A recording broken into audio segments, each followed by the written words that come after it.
Well, I was asked to come in and sit in the chair, and when I sat down in the chair, it's pretty much like it popped. Exactly who it was, and it pretty much he communicated. A lot of times you hear people come in and they kind of force the energy, and I don't ever really force anything, because if you kind of grab it and pull something in, you might grab something you don't want. So I kind of let it flow.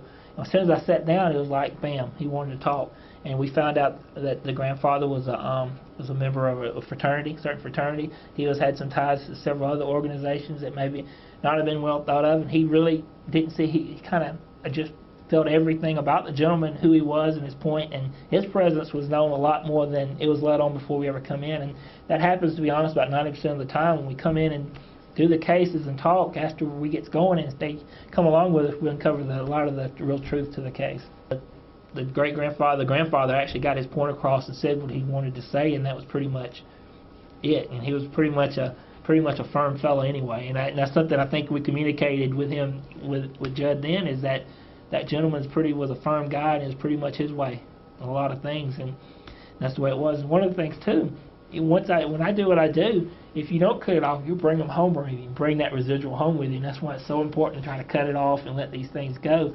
And as you talk about it, it kind of comes back alive in your energy as you talk. So I'm starting to relive the whole aspect. And I remember sitting in the chair, and it was a big wooden chair. It was almost like it was stained. It was carved out. It was pretty much anybody that's seen a Worshipful Master's chair in a Masonic Lodge, that's pretty much exactly what it was. But some of the carvings on it was a little bit different. When you sit in it, you had that same empowerment of energy, and that's pretty much how that gentleman saw himself, the grandfather.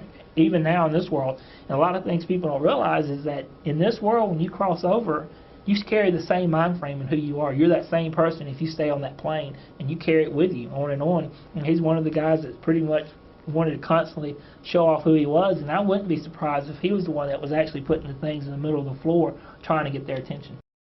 We've had Helen's Place since March of '07, and we've seen a lot of stuff, hear a lot of stuff. I personally have seen a female child, a teenage girl, an older man. We've had employees that have seen the girls, a lot of guests that come in and see the different things going on. We've had stuff moved around till my wife got on to them, and then they quit moving that. But just odd things going on. One night, my niece was here with us, and we were in the banquet room watching TV, and in our buffet room, a tumbler fell off the rack or whatever, bounced on the floor, so we went running in there. No reason for the tumbler to fall off the shelf, and my wife picks it up, so we go back in there, we're watching TV, and then we hear a whole stack of them fall, which really no reason for a stack of glasses to fall off the shelf. We went in there, nothing. There was not any glasses on the floor, but you could hear them bouncing and everything. I mean, you could tell that a stack had fallen, but when we got in there was nothing. It was just like it was before.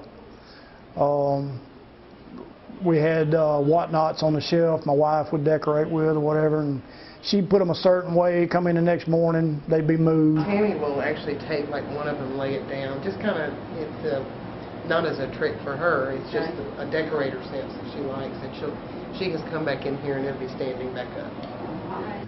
A man committed suicide across the street with a shotgun. He was locked in a garage, and the police couldn't get him out, and this would have been in the early 50s, so they called the city to come down there with some bolt cutters. So my dad was trying to cut the lock. Him and my grandfather were trying to cut the lock to get in. They couldn't. The guy stuck a shotgun under his neck and killed himself. And I've heard my dad through the years tell me that late at night there's been strange things going on around downtown. And in my profession, I've been out late at night a lot, and I've seen some weird things go on in this downtown area. The guy that I've seen, the same one that he's seen, that guy was killed in a car wreck, supposedly, at the end of the street. It was always questionable what made him hit the tree. So, because I do know from talking to other people that would have knowledge of it, there was damage to the rear of his vehicle, stuff like that. Consistent with being pushed, Yes. stuff like that, and that's not the first time I've seen somebody dressed like that strolling up and down 2nd Avenue South. When it comes down to the gentleman outside, you know, I'm a firm believer that it comes to the two different guys in the front and backyard. The guy in the front yard, the gentleman that's reported that got killed in an automobile accident up the road. The guy in the backyard is connected to the guy that actually committed suicide out back in the shed that was formerly there.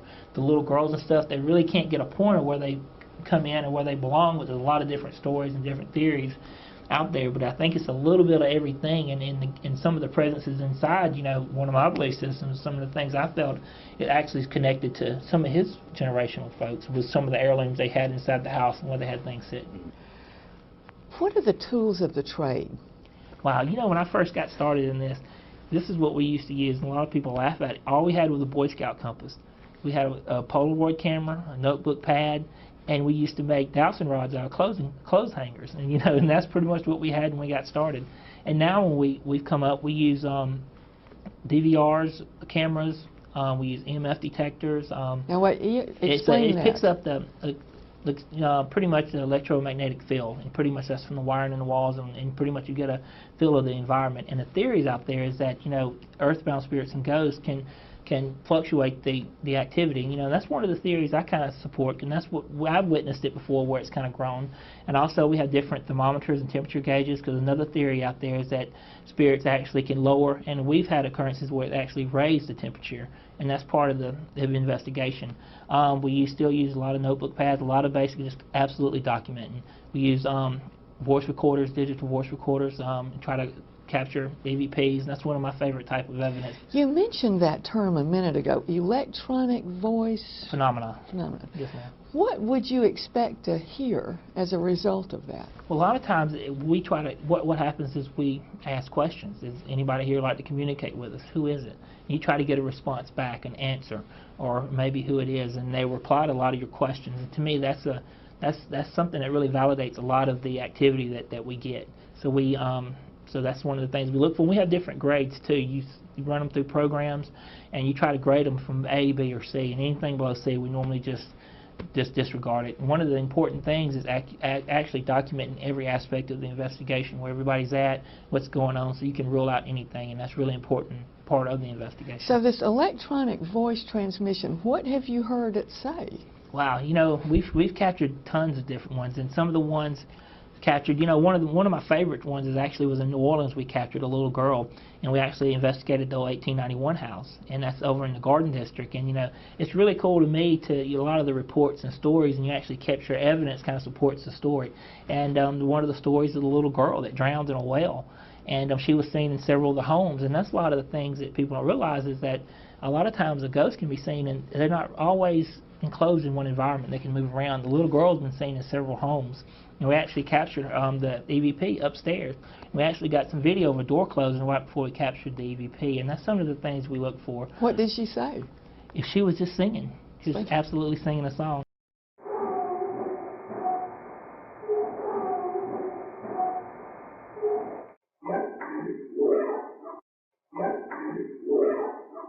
And normally when you catch something like singing, I would a lot of times kind of mark it up as residual. But with the door closing, it kind of changes the environment a little bit of being an earthbound spirit.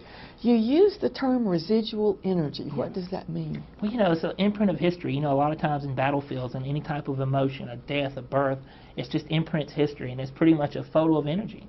And a lot of times when you have reports, you might have moon phases, thunderstorms, a lot of things kind of can charge it, and they'll kind of fire it off. A lot of times you hear reports, old stories. I saw someone walk down a hallway and walk through a wall, and when you pull the paperwork and look at the way the home was drew up, there was probably once with a door there. And that's a lot of the residual things where the entity does the same thing over and over, just keep replaying in history. Speaking of residual energy, I interviewed the ranger at Horseshoe Bend one year and asked him about the ghost of the battlefield, and he said indeed he could feel that presence, that heaviness. Have you ever experienced that on a battlefield? Yeah, you know, some of the investigation techniques in the battlefield and some of the things we've done before is played recordings of old drum marches. Also, you can line your investigators up and do different marching formations and try a lot of things like that to fire off the residual. a lot of the replay. And, you know, you're talking about feeling that heaviness or feeling, you know, one of the things that I've always been taught, and a lot of times when you're doing an investigation or you're in a creepy place and you feel the tingling on the back of your neck and you feel it, you start singing a song, start whistling, and you break the vibration. That's where whistling in the graveyard comes from. You break the vibrations of the entity and that feeling. The entities that you've experienced, do you experience positive energy or negative energy or both? You know, we actually do both. Our team, we do a lot of historical sites and do a lot of things like that. We also do a lot of private homes. So we pretty much deal with a little bit of everything in this field. Let's go over some of the places in our coverage area that you've been. Okay. Fort Morgan, what did you find there? Well, you know, we've actually had a chance to investigate Fort Morgan twice. The first time we investigated it, you know, I really love history, and I was really disappointed because we didn't have anything. But, you know, we knew there was something there. But we had a good time. Some of our guys had some personal experiences. But that's all we had. And we had an opportunity to go back, actually about a month ago, and we did an investigation, and it was a little bit different. We had some personal experiences, and we actually captured, to me, one of my favorite video evidence that we've captured. And it actually looks like somebody's walking past our camera, and it's almost like a mist that walks past. Anybody out here?